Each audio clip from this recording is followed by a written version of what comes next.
अशोक स्तंभ और उसकी डिजाइन को लेकर शुरू हुआ विवाद अब कानूनी रूप ले चुका है। ऐसे में सवाल ये उठता है कि क्या सरकार सही में अशोक स्तंभ में कोई बदलाव करवा सकती है। देश के नए संसद भवन की छत पर जब से प्रधानमंत्री नरेंद्र मोदी द्वारा विशालकाय अशोक स्तंभ का अनावरण किया गया है, इस पर विवाद खत्म होने का नाम नहीं ले रहा है। आरोप लग रहे हैं कि अशोक स्तंभ की डिजाइन के साथ छेड़छाड़ की गई है। मूर्तिकार जरूर इन दावों को खारिज कर रहे हैं, लेकिन विपक्ष लगातार हमलावर है। ऐसे में ये समझना जरूरी हो जाता है कि इस पूरे विवाद पर कानून क्या कहता है। क्या सही में भारत सरकार राष्ट्रीय प्रतीकों में बदलाव कर सकती है?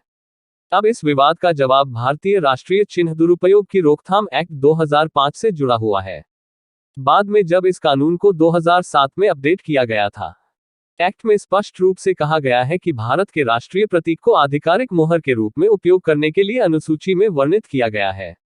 एक्ट में ये बताया गया है कि भारत का जो राष्ट्रीय प्रतीक है वो सारनाथ के लायन कैपिटल ऑफ अशोका से प्रेरणा लेता है। एक्ट के सेक्शन 6(2)(f) में इस बात का भी जिक्र किया गया है कि सरकार राष्ट्रीय प्रतीकों की डिजाइन में बदलाव कर सकती है। सेक्शन में कहा गया है कि जरूरत पड़ने पर केंद्र सरकार के पास हर वो परिवर्तन करने की ताकत है जिसे वो जरूरी समझती है। इसमें राष्ट्रीय प्रतीकों की डिजाइन में बदलाव वाली बात भी शामिल है। वैसे एक्ट के तहत सिर्फ डिजाइन में बदलाव किया जा सकता है, कभी भी पूरे राष्ट्रीय प्रतीक को नहीं बदला जा सकता।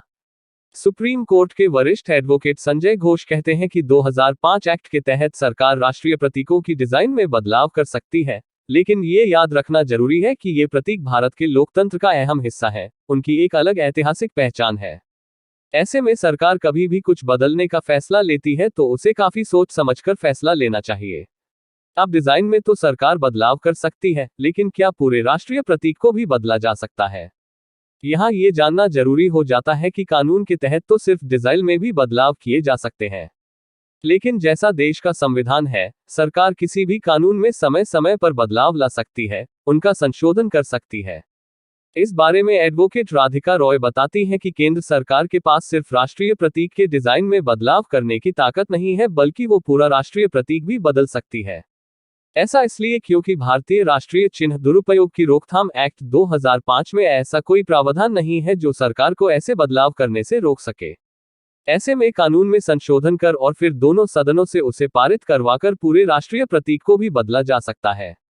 नालसर यूनिवर्सिटी के वाइस चांसलर फैजान मुस्तफा ने भी इस विवाद पर अहम जानकारी दी है।